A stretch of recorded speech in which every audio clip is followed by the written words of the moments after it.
All right, so in order to create a stool that can interlock with itself, we know we need dog bones at the corners. So we first have to get that dog bone plugin.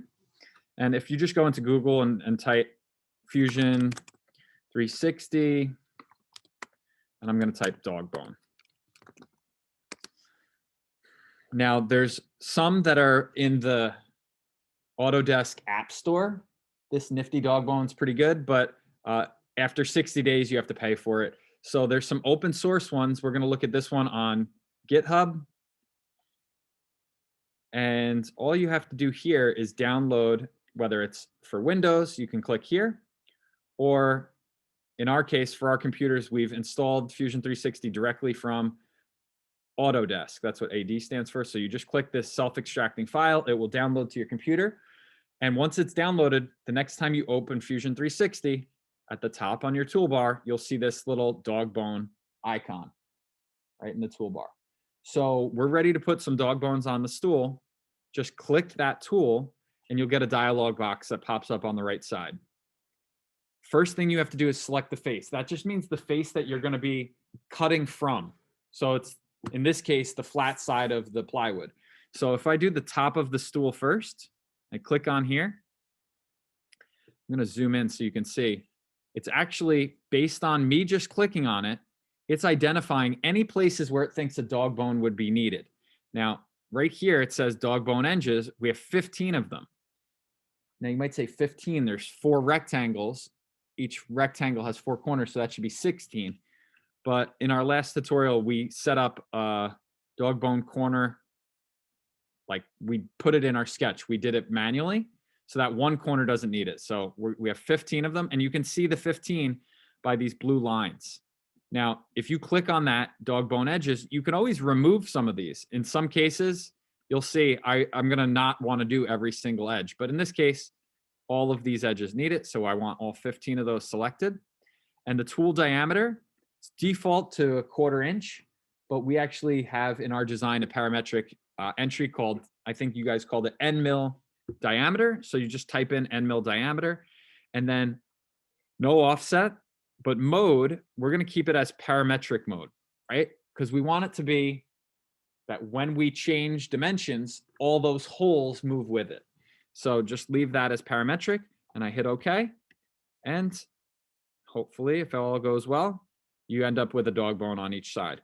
And so when I showed this in my other class, somebody said, oh, now I know why it's called the dog bone. That's why it looks like a dog bone once you cut the corners off a rectangle. So we're done there. If I do the same thing for the sides, just click the same tool, click on here. Let's hide some of this other stuff. Okay. When I selected it, it has 10 of them chosen. Now, I don't need it to be these ones, right? We don't care that this is a 90-degree corner or not, or a perfect corner. It can be rounded because we don't have anything sliding up and against it, right? It's important for where we have tabs and slots, but not here.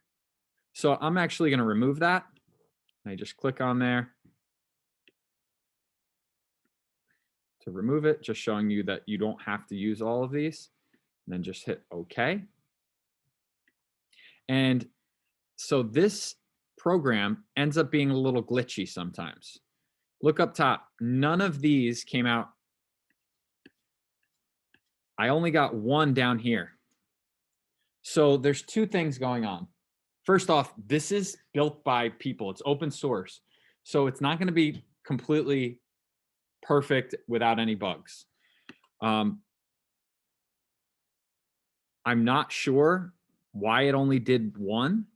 There's 2 things we could check. We could say, all right, I'm going to undo that. And I'm going to use that feature again. And I'm not sure if it's because I deselected certain corners. So I'm going to just select them all and just say, OK. Still just failed. It just did the single one. So a way around this is just a workaround that I figured out, is instead of saying parametric, you can say static. Now, when I do this, perfect. It put whole dog bones at every single corner.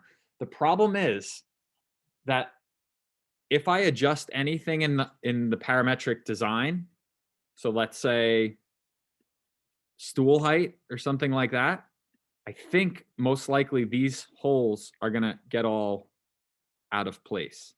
So if I change the stool height from 24 inches to 22 inches, because they're static, those holes stayed where they were and they don't move with my design. So what does that mean? Does that mean never, ever, ever use that static feature? Well, I kind of needed it. It wasn't going to put the dog bones in the proper place. It just means use the dog bone tool in the static mode at the very last step, right before you're about to send it to the machine. Okay. It's not ideal, but it's a workaround. If you can use it in parametric mode, way better, because then when we change things and move them, those holes will move with it. Making sense? Questions, comments? All right. Well, then for the rest of the period, you guys can work on building your stools.